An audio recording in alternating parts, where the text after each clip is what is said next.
পাঁচটি কাজ কি? তো হজরতে আলী রাদিয়াল্লাহু তাআলা আনহুকে আমার আকায়ে দো জাহান সাল্লাল্লাহু তাআলা আলাইহি সাল্লাম বললেন, এ আলী, তার মধ্যে ১ নম্বর কাজ হলো যতক্ষণ পর্যন্ত ৪,০০০ দিনার প্রতিদিন দান না করবে ততক্ষণ পর্যন্ত ঘুমাবে না। জোরে বলুন। আপনারা হয়তো ভাবছেন যে দান চাইবে, আমি দান চাইবো না, দান অনেক দিয়েছেন, তাই না? তো আল্লাহর নবী বললেন যে যতক্ষণ পর্যন্ত ৪,০০০ দিনার তুমি দান না করবে ততক্ষণ পর্যন্ত ঘুমাবে না। ইয়া রাসূলুল্লাহ, ২ নম্বরে? তা আমার আকা মুস্তাফা বলছেন, এ হযরতে আলী, যতক্ষণ পর্যন্ত ১ খতম কোরআন শরীফ পাঠ যতক্ষণ পর্যন্ত না করবে ততক্ষণ পর্যন্ত তুমি ঘুমাবে না। জোরে বলুন। আল্লাহর নবীকে জিজ্ঞাসা করা হলো, ইয়া রাসূলুল্লাহ, আর কি?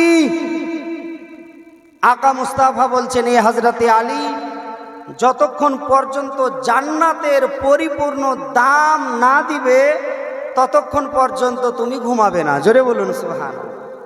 জান্নাতের পরিপূর্ণ দাম না দিয়ে ঘুমাবে না। ইয়া রাসূলুল্লাহ, আর কি?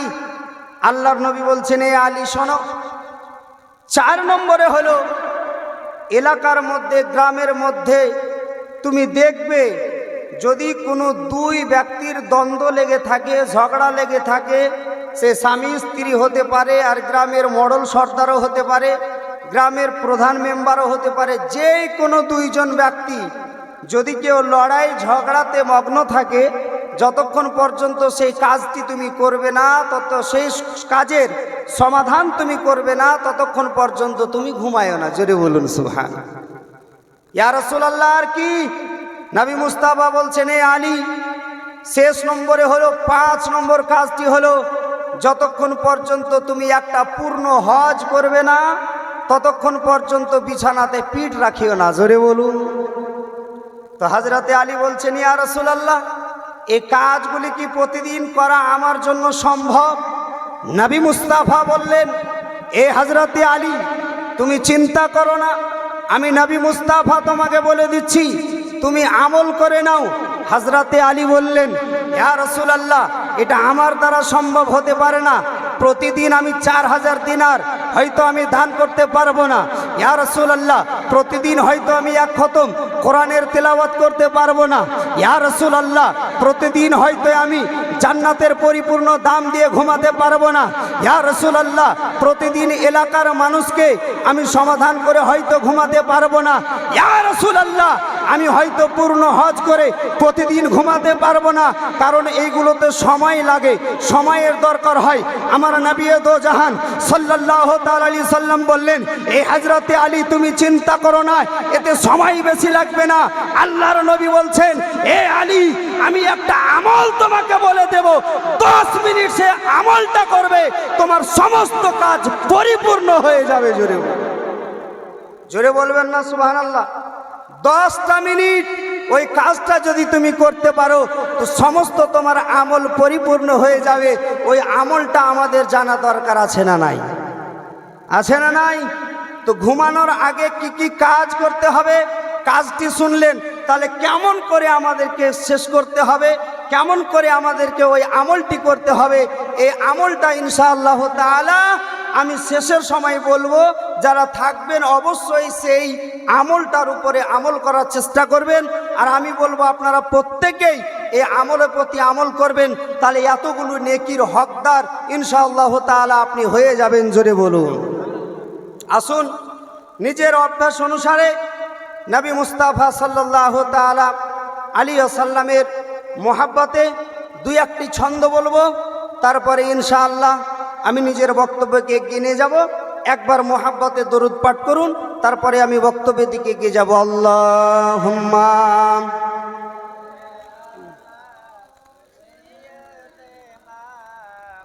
মাওলানা মুহাম্মাদ ওয়া আলা আলিহি ওয়া আলা আলিহি মাওলানা মুহাম্মাদ। কবি বলছেন, কে আলিরি দিওয়ানা মোরা আলিরি দিওয়ানা, আলিরি দিওয়ানা মোরা আলিরি দিওয়ানা, জোরে বলুন। কে আলিরি দিওয়ানা মোরা আলিরি দিওয়ানা, আলিরি দিওয়ানা মোরা আলিরি দিওয়ানা, আলিরি দিওয়ানা মোরা আলিরি দিওয়ানা, ওলিরি দিওয়ানা মোরা ওলিরি দিওয়ানা, আলিরি ওসিলায় পাবো নবীজির ঠিকানা, জোরে বলুন। কে আলিরি ওসিলায় পাবো নবীজির ঠিকানা, নবীজির ইশারায় হব, নবীজির ইশারায় হব জান্নাতে রওয়ানা, আলিরি দিওয়ানা আমরা আলিরি দিওয়ানা, আলিরি দিওয়ানা আমরা আলিরি দিওয়ানা। কে মন শুধু যেতে চাই, মন শুধু যেতে চাই, মন শুধু যেতে চাই শহরে মদিনা, মন শুধু যেতে চাই শহরে মদিনা, আমি বড় নিঃসহীন যেতেও যে পারি না। কে মন শুধু যেতে চাই শহরে মদিনা, আমি বড় নিঃসহীন যেতেও যে পারি না, মন শুধু যেতে চাই শহরে মদিনা, আমি বড় নিঃসহীন যেতেও যে পারি না। স্বপ্ন যোগে দাও গো দেখা, স্বপ্ন যোগে দাও গো দেখা শাহে মদিনা, আলিরি দিওয়ানা আমরা আলিরি দিওয়ানা, ওলিরি দিওয়ানা আমরা ওলিরি দিওয়ানা। কে হাসান হোসেন নবী আলী আর ফাতেমা, জোরে বলা যাবে না।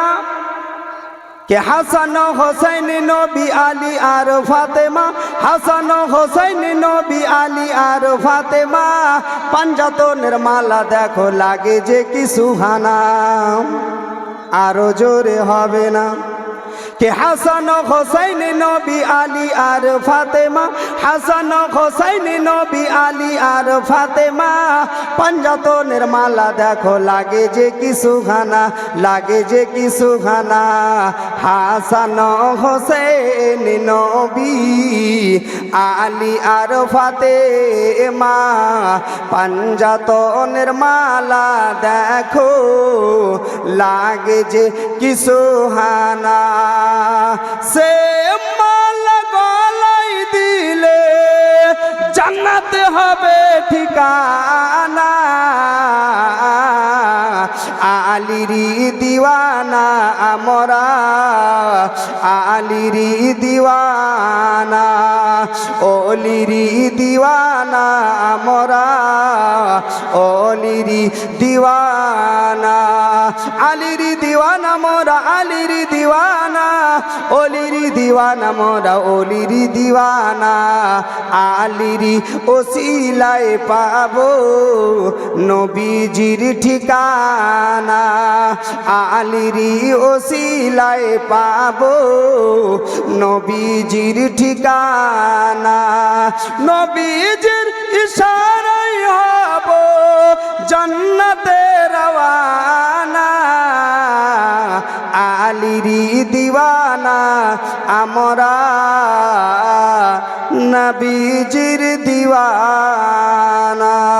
আল্লাহুম্মা সাল্লি আলা, সূরা তেলাওয়াত করেছি। আল্লাহ বলছেন ইকতরাবাতিস সাআত ওয়ান শাক্কাল কামার, এর অর্থ হলো যে কিয়ামত নিকটবর্তী আর আকাশের চন্দ্র ফেটে গেল। জোরে বলুন সুবহানাল্লাহ। আব্বাজি, আমার বন্ধুগণ, আমার একান্ত আপনজনেরা, আমি আপনাকে আজকে দেখাবো হাদিস থেকে যে আল্লাহর নবী সাল্লাল্লাহু তাআলা আলাইহি সাল্লাম কেমন নবী ছিলেন, যেই নবী সম্পর্কে কোরআন বলছে মুহাম্মদুর রাসূলুল্লাহ। আল্লাহর নবী সাল্লাল্লাহু তাআলা আলাইহি সাল্লাম তিনি হযরত মুহাম্মদ মুস্তাফা হলেন আল্লাহর রাসূল। জোরে বলুন, এটা কোরআন বলছে। আব্বাজি আমার, তো নবী মুস্তাফার প্রেম প্রীতি ভালোবাসা আমাদের মধ্যে রাখতে হবে, কারণ যে কোরআনে আল্লাহ পাক রব্বুল আলামিন বহু জায়গায় আমার রাসূল পাক সাল্লাল্লাহু তাআলা আলাইহি সাল্লামের আদর্শ মেনে আর আপনার তৌফিক এনায়েত করেছেন। সকলে বলুন আমিন। আব্বাজি আমার, যেমন আল্লাহ পাক রব্বুল আলামিন পবিত্র কোরআনে বলছেন যে তোমরা কি করো, নবী মুস্তাফার হুকুমকে ফলো করো। আল্লাহ কোরআনে বলেছেন আতিউল্লাহ ওয়া আতিউর রাসূল। সেই মুহাম্মদ সম্পর্কে আমি আপনাকে শোনাবো, যে মুহাম্মদ মুস্তাফা সাল্লাল্লাহু তাআলা আলাইহি সাল্লাম সম্পর্কে আল্লাহ কোরআনে বলেছেন আতিউল্লাহ ওয়া আতিউর রাসূল, তোমরা হুকুম মানো আল্লাহ এবং আল্লাহ রসুলের। আল্লাহ কোরআনের মধ্যে বলেছেন লাকাদ কানা লাকুম ফি রাসূলিল্লাহি উসওয়াতুন হাসানা। এ জগৎবাসী, তোমরা নবী দো জাহান সাল্লাল্লাহু তাআলা আলাইহি সাল্লামের জীবনকে ফলো করো, নবী মুস্তাফার ক্যারেক্টারকে তোমরা ফলো করো। তোমরা যদি নিজের জীবনকে সাকসেস করতে চাও তাহলে ওই নবী মুস্তাফার পথে তোমরা চালিত হও। যদি নবী মুস্তাফার পথে যদি তোমরা চালিত না হও তাহলে তোমাদের জীবনটা আপনার শেষ হয়ে যাবে। আব্বাজি আমার, বন্ধুগণ আমার, সেই নবী মুস্তাফা সাল্লাল্লাহু তাআলা আলাইহি ওয়াসাল্লাম এই আঙ্গুলের ইশারাতে আকাশের চন্দ্রকে যে দুই খণ্ডিত করেছিলেন, এই কথা আল্লাহ কোরআনে বলেছেন ইকতারাবাতিস সাআত ওয়ানশাক্কাল কামার, যে কিয়ামত নিকটবর্তী এবং আকাশের চন্দ্র ফেটে গেল। আব্বাজি আমার, আজকে আমি আপনাকে প্রমাণ করব যে শুধু আকাশের চন্দ্র নয়, আকাশের চন্দ্র, সূর্য, গ্রহ, নক্ষত্র সব কিছু নবী মুস্তাফার কথা শুনেছে, নবী মুস্তাফাকে চিনেছে। আজকে আমি আপনাকে এটাও প্রমাণ করে দেব এই নবী মুস্তাফার কথা যে কোরআনে এসেছে যে নবী মুস্তাফার আঙ্গুলের ইশারায় আসমানের চাঁদটা দুই খণ্ডিত হয়ে গেছে। এটা হাদিসে প্রমাণ, এটা কোরআনে প্রমাণ। এ বেরাদাত ইসলাম, শুধু তাই নয়, আচার্য ধর্মের প্রণেতা লালা হংসরাজ তিনিও প্রমাণ করেছেন যে আপনার ভোজরাজ বলে এক ব্যক্তি ছিল, সেই নবী মুস্তাফার এই আপনার মুআজিজাকে দেখে বেরাদাত ইসলাম কলমা পড়েছে, মুসলমান হয়ে গেছে। জোরে বলুন। ইনশাআল্লাহ আমি প্রমাণ করব। তাহলে ইনশাআল্লাহ আপনাদেরকে একটু ধৈর্য ধারণ করে বসতে হবে। আসুন বেরাদাত ইসলাম, সময়কে নষ্ট না করে আমি আপনাকে হাদিসের দিকে নিয়ে যাই। এই হাদিসখানা লিপিবদ্ধ আপনার মিশকাত শরীফ পৃষ্ঠা নম্বর 524-এর মধ্যে লেখা আছে। জোরে বলুন কততে বাবা? মিশকাত শরীফ পৃষ্ঠা নম্বর 524 এর মধ্যে আপনার হাদিসখানা লিপিবদ্ধ। হাদিসের ভাষা হলো এই যে আনাসির قال إن أهل مكة سألوا رسول الله صلى الله تعالى عليه وسلم أن يريهم آية فأراهم القمر سكتين حتى رأى هراء بينهما। হযরত আনাস রাদিয়াল্লাহু তাআলা আনহু তিনি বর্ণনা করেন, বাবা মক্কার কিছু লোকেরা আল্লাহর নবী সাল্লাল্লাহু তাআলা আলাইহি ওয়াসাল্লামকে জিজ্ঞাসা করলেন, ইয়া রাসূলুল্লাহ, ইয়া হাবিবাল্লাহ, নবী গো, আপনি যদি আল্লাহর নবী হন, আপনি যদি আল্লাহর প্রেরিত রাসূল হন, ইয়া রাসূলুল্লাহ, আপনি আকাশের চন্দ্রটাকে দুই খণ্ডিত করে দেখান। আল্লাহর নবী সাল্লাল্লাহু তাআলা আলাইহি ওয়াসাল্লাম আকাশের চন্দ্রের দিকে বাবা নিজের আঙ্গুলটাকে দেখেছিলেন, আকাশের চন্দ্র সঙ্গে সঙ্গে আপনার দুই খণ্ডিত হয়ে গেল। জোরে বলুন।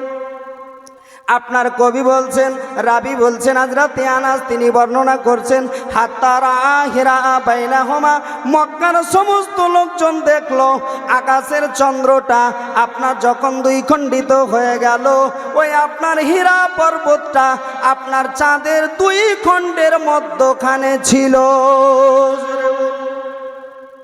এ বেরা শাহাদাত ইসলাম। দ্বিতীয় হাদিস কানা আপনি শুনে নেন।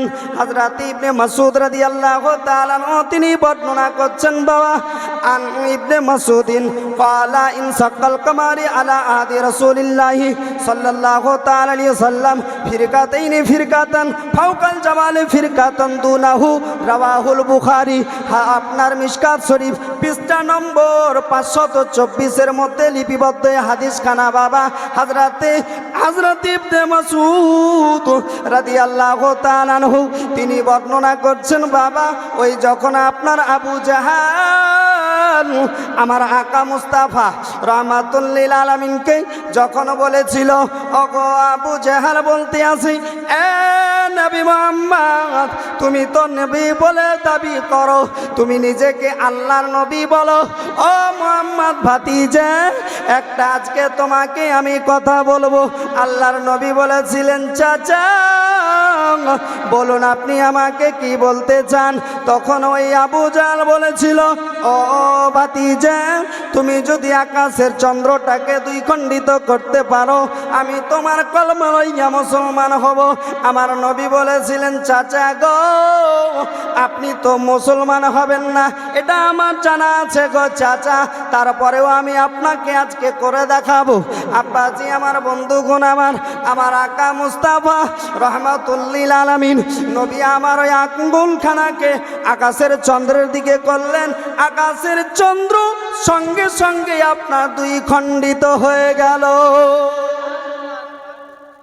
আপনার বলা হয়েছে যে শুধু দুই খণ্ডিত হয়নি, বলে আকাশের চন্দ্রটা কোথায় ছিল?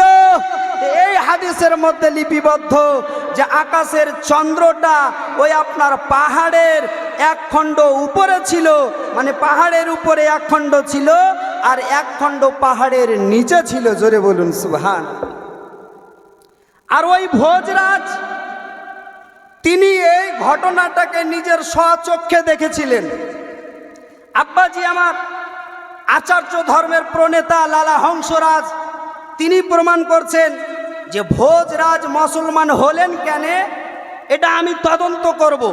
ইসলামের মধ্যে কোন এমন একটা গুণ আছে, ইসলামের মধ্যে কোন এমন মজা আছে, ইসলামের মধ্যে কোন এমন টেস্ট আছে যে আপনার ওই লালা হংসরাজ তিনি বলছেন যে ভোজরাজ মুসলমান হয়ে গেলেন।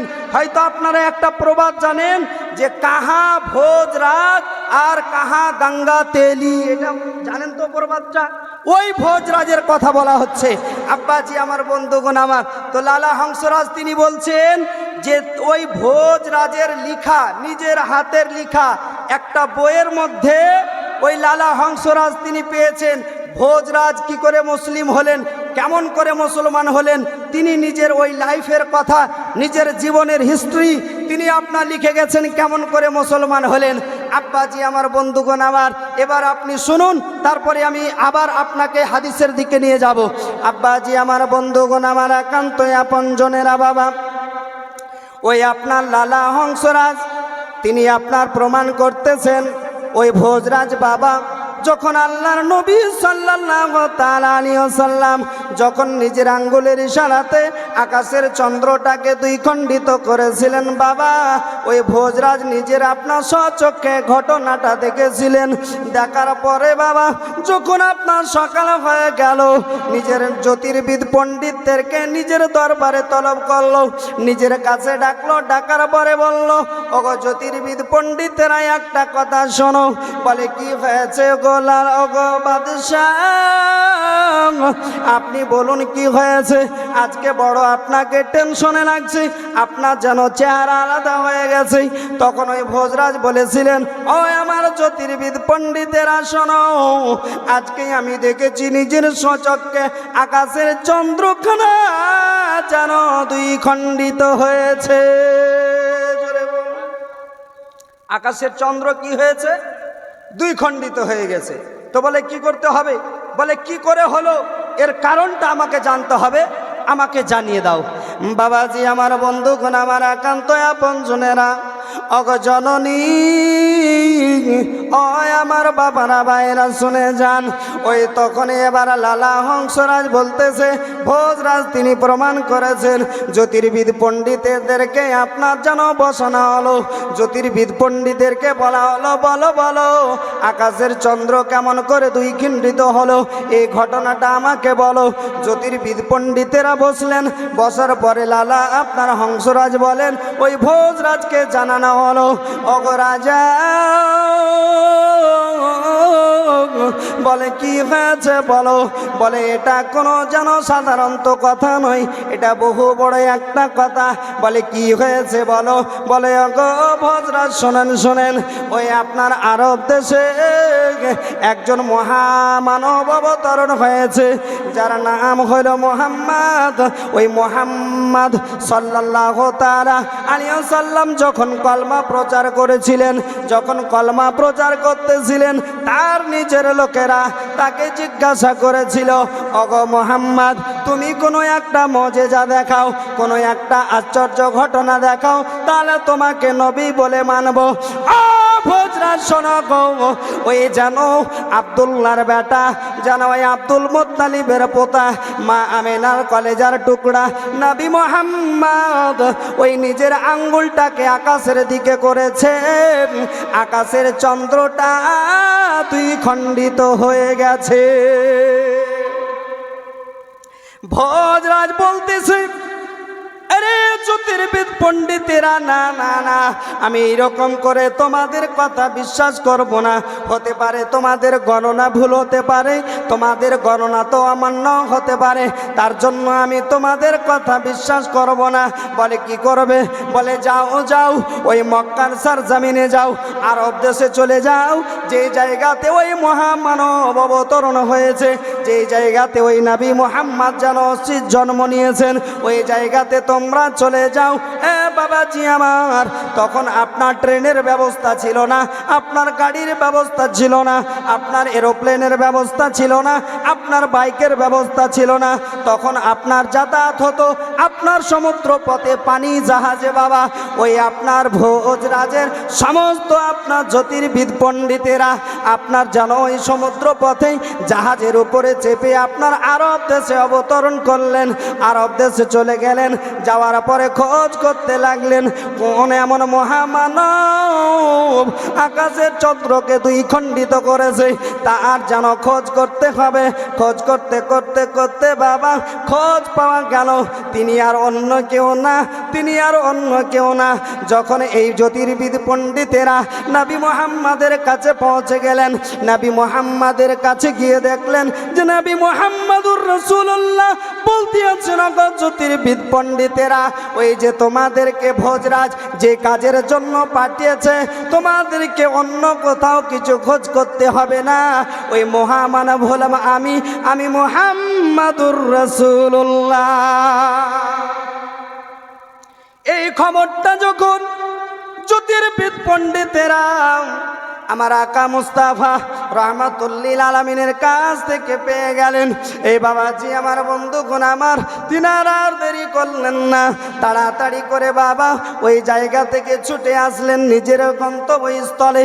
আসার পরে যেন ভোজরাজকে বলতেছে, ওগো ভোজরাজ সত্যি ঘটনা আমরা নিজের চোখে দেখেছি যে মহামানব আকাশের চন্দ্রকে দুই খণ্ডিত করেছেন, তিনি জগতের কোনো অন্য কোনো ব্যক্তি না, কোনো সাধারণত ব্যক্তি না, তিনি হলেন নবী মুহাম্মাদুর রাসূলুল্লাহ।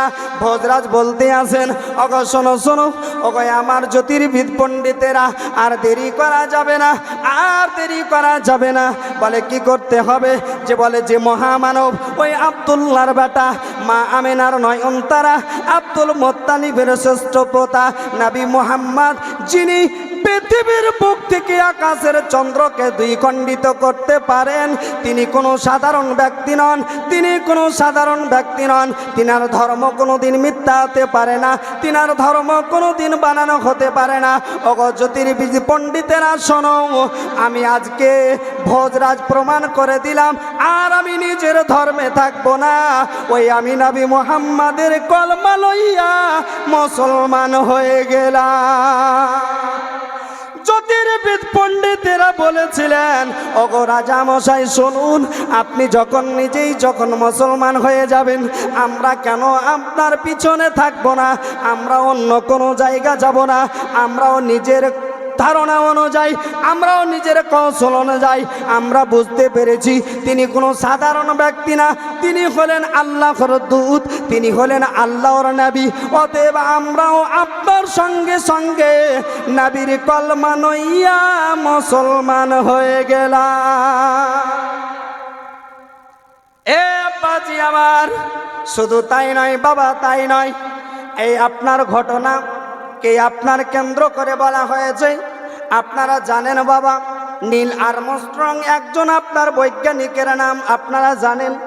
যে সমস্ত ভাইয়েরা স্কুলে লেখাপড়া করে, কলেজে লেখাপড়া করে, ইউনিভার্সিটিতে লেখাপড়া করে, তারা আপনার জানেন গো যে আপনার নীল আর্মস্ট্রং আপনার একজন বিখ্যাত আপনার বৈজ্ঞানিক।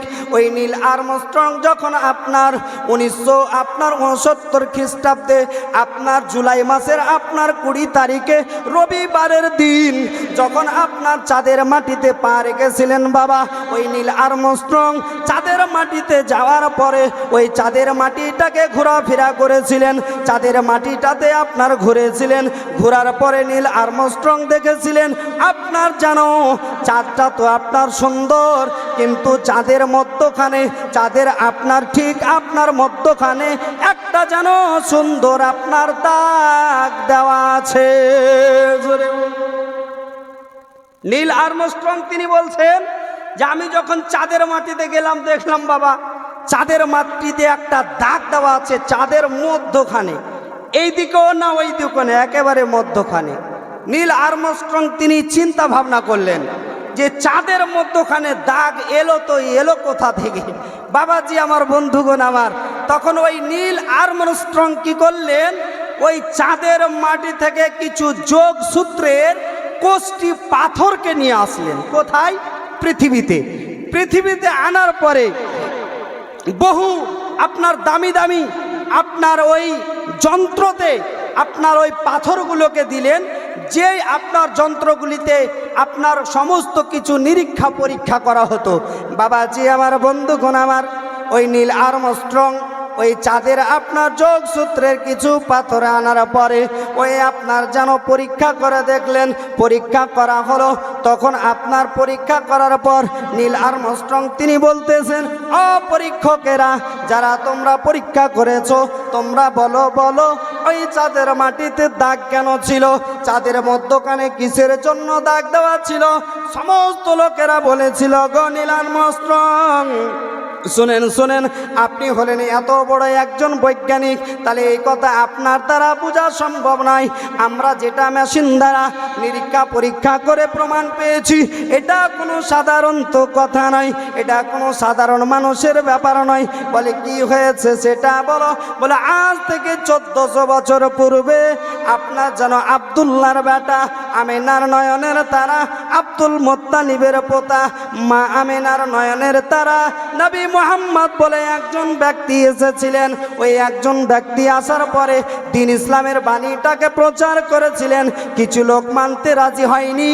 তখন ওই আল্লাহর নবী ওই মহামানব আঙ্গুলের ইশারাতে আকাশের চন্দ্রটাকে 2 খণ্ডিত করেছিলেন। ওই আকাশের চন্দ্র 2 খণ্ডিত যে হয়েছিল, ওই দাগটা এখন পর্যন্ত চাঁদের মাটিতে আছে। জোরে বলা যাবে? বাবাজি আমার, বন্ধুগণ আমার, বলার উদ্দেশ্য হলো বাবা, আকাশের চন্দ্র নাবিকে চিনে, আকাশের সূর্য নাবিকে চিনে, আকাশের তারা নাবিকে চিনে, গাছ গাছড়া নাবিকে চিনে, জঙ্গলার পশু পাখা নাবিকে চিনে, কিন্তু আমরা মানুষ হইয়া নাবি চিনলাম না। আছে না? না, মানুষ হয়ে আমরা নবীকে চিনতে পারিনি।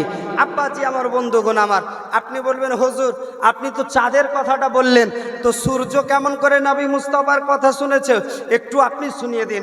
আসুন বাবা, আমি আপনাকে হাদিস থেকে প্রমাণ করে দিই। আনা আসমা বিনতে উমাইসিন আন্নাহু রাসূলুল্লাহ সাল্লাল্লাহু তাআলা আলাইহি সাল্লাম কানা ইউহা ইলাইহি ওয়া রাসূ ফি ইজরি আলিন ফালাম ইউসাল্লি হাত্তা গারাবাতি শামস ফাকালা রাসূলুল্লাহ সাল্লাল্লাহু তাআলা আলাইহি সাল্লাম আসসাল্লাইতা ইয়া আলী ফাকালা লা ফাকালা রাসূলুল্লাহ সাল্লাল্লাহু তাআলা আলাইহি সাল্লাম আল্লাহুম্মা ইন্নাহু কানা ফি তাতিকা ওয়া তাতি রাসূলিকা ফারদুদ আলাইহি শামস قالت أسماء رأيتها غربت ثم رأيتها طلعت ووقفت على الجبال والأرض জোরে বলুন। এটা মা শফিউর রিয়াজ, মা শফি নাসিমুর রিয়াজ তৃতীয় খণ্ডের আপনার 10 নম্বর পৃষ্ঠাতে হাদিস খানা লিপিবদ্ধ। আব্বাজি আমার বন্ধুগণ আমার, হযরতে আসমা বিনতে উমাইস রাদিয়াল্লাহু তাআলা আনহা তিনি বর্ণনা করছেন যে হযরতে আলী রাদিয়াল্লাহু তাআলা আনহুর কোল মোবারকে নবী মুস্তাফা আপনার মাথা মোবারকখানা রেখে আরাম করছিলেন। জোরে বলুন। এই হাদিস আপনাদের শোনা আছে, তাহলে আমি আপনাকে দলিল দিয়ে বললাম। আব্বাজি আমার বলে কখন ঘুমিয়ে আরাম করতেছিলেন, তো রাবি বলছেন কানা ইউহা ইলাই, যখন নবী মুস্তাফার উপরে খোদার তরফ থেকে ওহী অবতীর্ণ হচ্ছিল। জোরে বলুন। তো আল্লাহর নবী সাল্লাল্লাহু তাআলা আলাইহি সাল্লামের উপরে ওহী অবতীর্ণ হচ্ছেন, হযরতে আলীর কোলে মাথা রেখে আমার নবী আরাম করতেছেন। আব্বাজি আমার বন্ধুগণ আমার, এহনো অবস্থায় আপনার সূর্য ডুবে গেছে। হযরতে আলীর কিন্তু আসরের নামাজটা কাজা হয়ে গেছে। জোরে বলুন। তো আল্লাহর নবী জিজ্ঞাসা করছেন, ক্বালা রাসূলুল্লাহ সাল্লাল্লাহু তাআলা আলাইহি সাল্লাম আসসাল্লাইতা ইয়া আলী, এ হযরতে আলী রাদিয়াল্লাহু তাআলা আনহু তুমি কি আসরের নামাজ পড়েছো? ক্বালা লা, হযরতে আলী বলছেন হুজুর আমি পড়িনি। ফাকালা রাসূলুল্লাহ সাল্লাল্লাহু তাআলা আলাইহি সাল্লাম আল্লাহুম্মা ইন্নাহু কানা ফি তাআতিকা ওয়া তাআতি রাসূলিকা ফারদুদ আলাইহি শামস।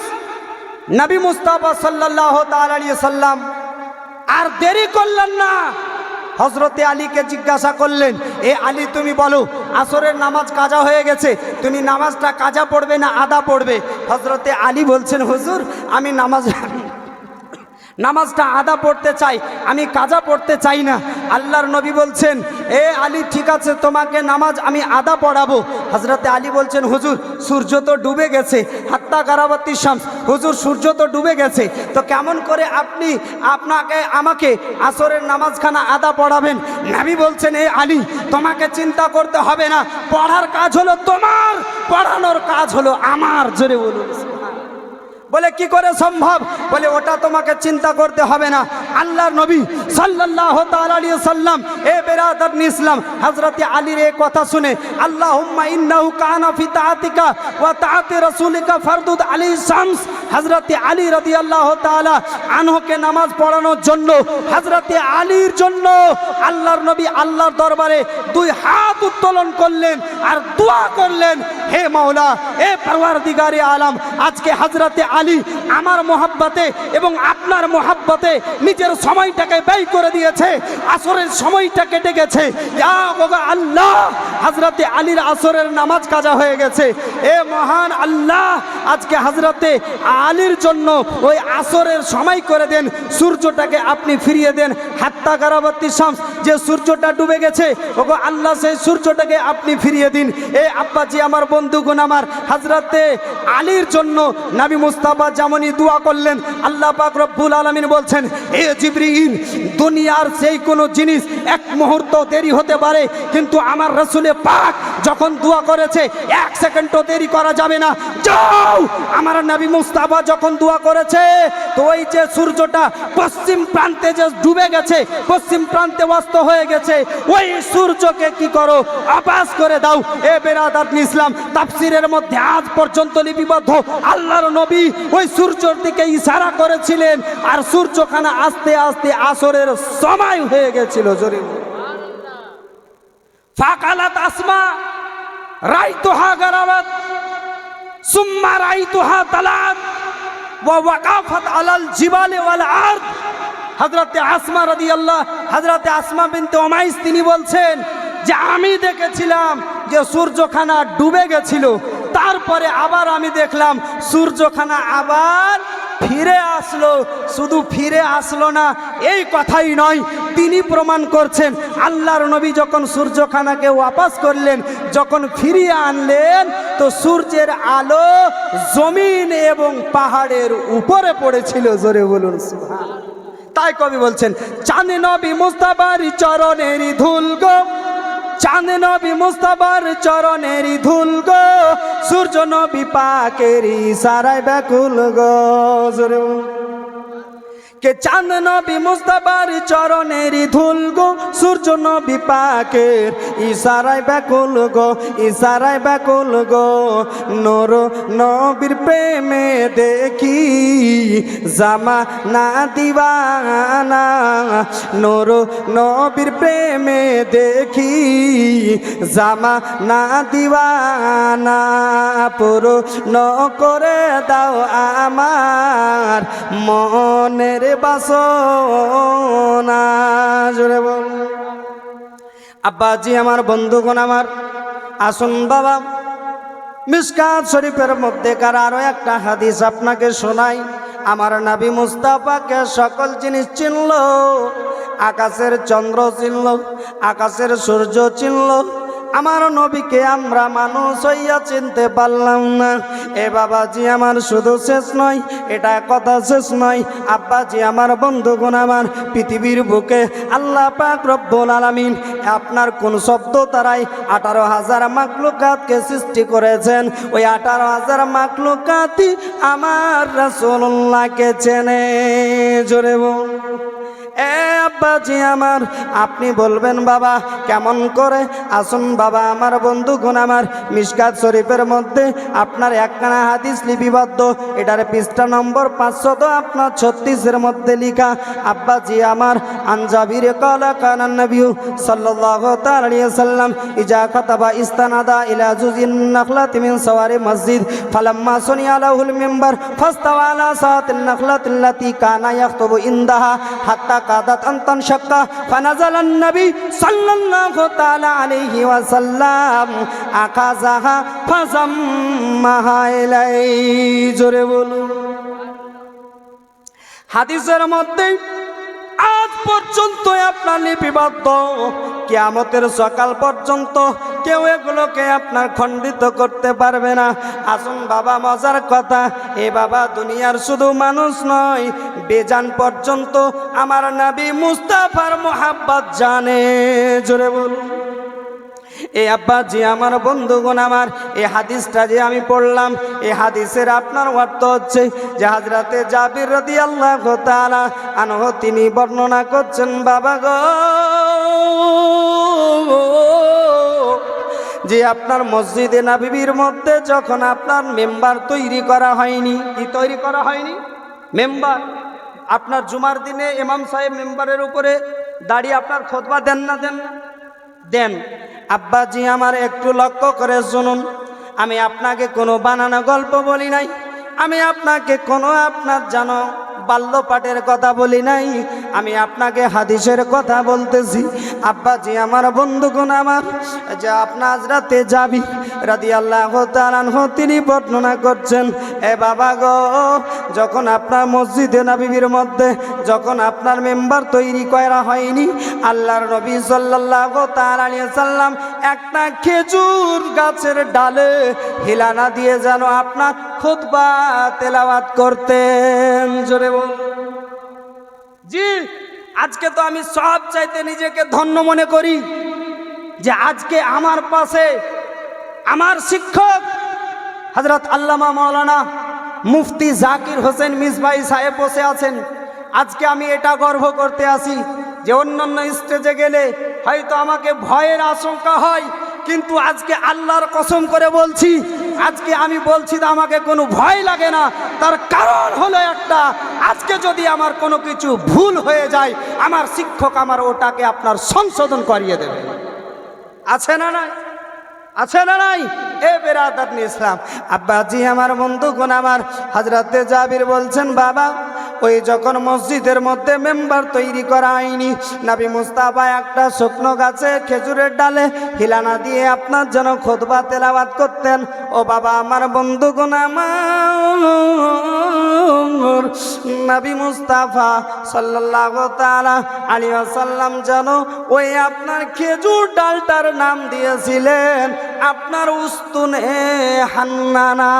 জোরে বলুন। কি বাবা? উস্তুনে হান্নানা। আব্বা আমার বন্ধুগণ আমার, একান্তই আপনজনেরা একটু মনোযোগ সহকারে শুনবেন। এ বাবাজি আমার, যখন আপনার খেজুর গাছের উপরে যখন ইলানা দিই নবী মুস্তাফা আমার কি করতেন? খুতবা পাঠ করতেন। খেজুর গাছের ডাল মনে বড় শান্তি পেত, মনে বড় আরাম পেত। কিন্তু বাবা যখন মসজিদে নববীর মধ্যে যখন আপনার যখন মেম্বার তৈরি করা হলো, মেম্বার যখন তৈরি করা হয়ে গেল, আল্লাহর নবী বাবা ওই খেজুর গাছের ডালে আর হিলানা দিয়ে খুতবা পাঠ করেন না। যখন মেম্বার তৈরি হয়ে গেছে, নবী আমার মেম্বারের উপরে দাঁড়িয়ে দাঁড়িয়ে খুতবা পাঠ করতেছে। বাবা আমার বন্ধুগণ আমার, যেমন আজকে আপনারা বসে আছেন, সাহাবা ইকরাম কোন আপনার মসজিদ ভর্তি হয়ে আছেন, মসজিদের মধ্যে সাহাবা ইকরাম কোন আপনার উপস্থিত আছেন। বাবা নবী আমার খুতবা দিতে আছেন, কে গো হঠাৎ করে যেন মসজিদের মধ্যে যেন আপনার ছোট বাচ্চার মতো নাই করে কান্না করতে থাকে, ছোট বাচ্চারা নাই কান্না করতে থাকে। সাহাবীরা বলে যেন কান্না এত করতে লাগে, হাত্তা কাদা তান শাক্কা, এমন হলো মনে হয় কান্নার চোটে তার বুক ফেটে যাবে। জোরে বলুন, কি হবে? তার বুক ফেটে যাবে। বাবা আমার বন্ধুগণ আমার, এরকম করে যেন আপনাকে যেন কান্না করতে থাকে। সাহাবা ইকরামগণ চতুর সাইডে নজর দেন, কে যেন যেন এই মসজিদে নববীর মধ্যে কান্না করতেছে যেন দেখা যায় না। বাবা আমার বন্ধুগণ আমার, একান্ত আপনজনেরা আস্তে আস্তে করে কান্নার আওয়াজ যেন আরো বেড়ে যায়। সমস্ত সাহাবা ইকরামগণ উপস্থিত আছেন, কান্না যেন এত কঠিন স্বরে কান্না করে গো, যেন যে শুনে তার যেন যেন হৃদয় কানা আপনার গলে যায়। সকলের চোখে যেন জল চলে এসেছে। কে যেন মসজিদের ভিতরে কান্না করে, কিন্তু মানুষ দেখা যায় না, কান্নার আওয়াজটা শোনা যায়। এ আব্বাজি আমার বন্ধুগণ আমার, ছোট বাচ্চার মতো পুটপুট করে আপনার কাঁদতেছে। বাবা ছোট বাচ্চার কান্নার আওয়াজ এত দিলে লাগা কান্না, মানুষের আপনার যেন কলেজা পেটে যায় ওই আপনার কান্নার আওয়াজে। সাহাবীরা চতুর সাইডে দৌড়তে থাকে, খোঁজ করতে থাকে, কে যেন কোথায় কান্না করতেছে। বাবা গো কেউ যেন ওই কে কান্না করতেছে খুঁজে পাই না। ফানাজালান নবিয়া সাল্লাল্লাহু তাআলা আলাইহি ওয়াসাল্লাম, তখন সাহাবীরা দেখেন গো আল্লাহর নবী যেন ওই মেম্বার থেকে নিচে নেমে গেলেন। জোরে বলুন। সমস্ত সাহাবীরা উপস্থিত ছিলেন। বন্ধু আমার, নবী আমার কারো দিকে যান না, নবী আমার কোন সাহাবীর দিকে গেলেন না। সমস্ত সাহাবীরা দেখতে আসেন আমার নবী কার দিকে যেন চলে যান। নবী আমার আবু বকরের দিকে গেলেন না, নবী আমার উমরের দিকে গেলেন না, নবী আমার উসমানের দিকেও গেলেন না, নবী আমার আলীর দিকেও গেলেন না। এক কথায় কোন সাহাবীর দিকে নবী আমার গেলেন না। সাহাবীরা চিন্তায় চিন্তিত, মাবুদ আল্লাহর নবী এখন যাবেন তো যাবেন কোন দিকে? আব্বাজি আমার, আল্লাহর নবী যেন এক পা দুপা করতে করতে ওই খেজুর গাছটার কাছে চলে গেলেন, খেজুর ওই ডালটার কাছে চলে গেলেন, উস্তুনে আন্নানার কাছে চলে গেলেন। যাওয়ার পরে আখা জাহা ফাসাম্মা হাইলাই নবী মুস্তাফা আমার ওই খেজুর ডালটাকে নিজের যেন বুকের সঙ্গে লাগিয়ে নিলেন। আর যেমনই বুকের সঙ্গে লাগিয়েছে ওই ওই খেজুর ডালের কান্না এমন বেড়ে গেল, আরো যেন কান্না করতে থাকে, আরো যেন কান্না করতে থাকে। নবী আমার বলেন, গো ডাল শোনো, আর যেন তুমি কান্না করো না। ওই ডালটা কান্না করতেই আছে। নবী গো, আমি যেন আর বরদাস্ত করতে পারি না। নবী আমার বলছেন, ও উস্তুনে হান্নানা, কিসের জন্য কান্না করতেছো বলো? ইয়া রাসূলুল্লাহ, ইয়া হাবিবাল্লাহ, নবী গো, আমার কাছে টাকা নাই, পয়সা নাই, আমার কাছে ধন নাই, দৌলত নাই। নবী গো, তাহলে এতটুকু জানছিলাম হুজুর আপনার মোহাব্বত আমার কাছে আছে গো নবী, এই নিয়ে আমি মনের মধ্যে শান্তি পেতাম। ইয়া রাসূলুল্লাহ, আপনি যখন আমাকে হিলানা দিয়ে খুতবা পাঠ করতেন, আমি যেন বড় আরাম পেতাম। নবী গো, আমি কোন ভুল করেছি গো নবী, আজকে আপনি আমাকে হিলানা দিয়ে যেন আর খুতবা পাঠ করেন না। ইয়া রাসূলুল্লাহ, আমি এই ব্যথা আর সহ্য করতে পারি না। নবী আমার বলেন, উস্তুনে হান্নানা শোনো, আমি তোমাকে কোনো রাগ করে নাই, তোমার প্রতি আমার মোহাব্বত কমে যায়নি, তোমার সঙ্গে কোনো কথা হয়নি। মসজিদে মেম্বার তৈরি হয়েছে, এই কারণে আমি মেম্বারে দাঁড়িয়ে খুতবা পাঠ করেছি।